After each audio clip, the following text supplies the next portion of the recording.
I am Bret Kollman, baker with Urban Artifact in Cincinnati, Ohio, and here is your craft beer and brewing tip of the week.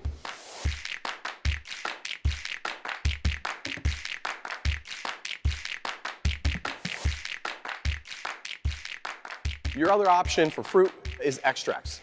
Extracts are oils removed from the flavorings. So something that works really well for extracts would be your citruses. Citruses don't work super well with concentrating, but they do work well with your extracts and your distillates. They take those oils out of the zest and then they put them in a concentrated form. And as long as you have a very deft hand with how much you add to a product, you're not going to go over the line and have it be too fake or cleaner or anything like that, and you're going to get a really crisp flavor.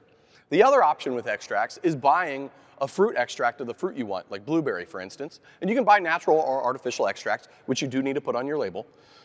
You can buy a natural extract for blueberry, because blueberry is notoriously very low in aroma and actually low in flavor. What blueberry has is sugar and acid and color. There's not really much else to a blueberry.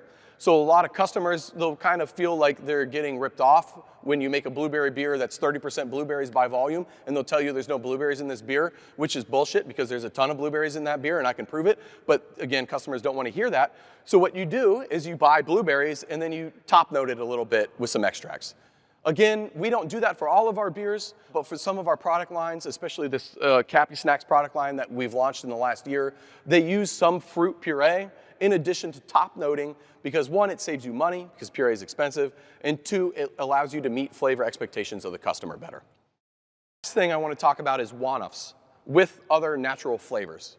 WONFs are some combination of juice, puree, extracts, distillates, concentrates, all blended together of the fruit you want, but using other fruits to enhance the intensity but make it cheaper. So if you buy a raspberry WONF, for instance, it'll have raspberry in there, and it'll probably have raspberry extract in there. But what it's also going to have in there is pear juice and apple juice.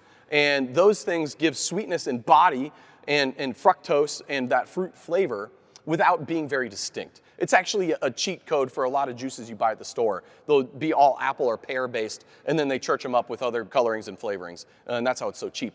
That's what a WONF is. And they're really great, because they're really close to kind of everything in between. But you got to find a special supplier, and WONFs are all very much dependent upon the flavor manufacturer, so you're gonna need to get samples, and don't be afraid to give them feedback.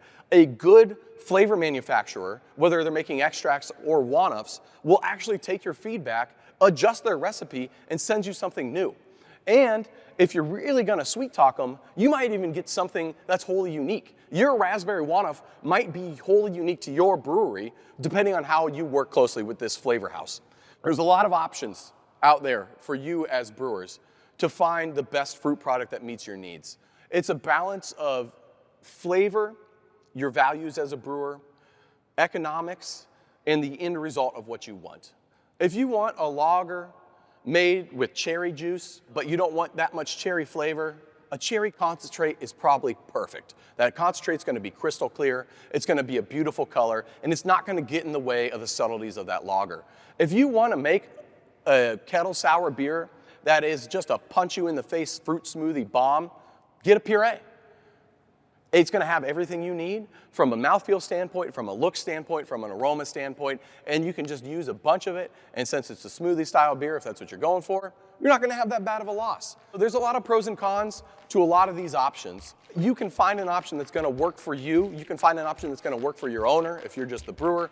You're going to find something that's going to work with what you make. There's no reason in this day and age you can't make a fruit beer. If you're curious about knowing more about fruit, click the link below.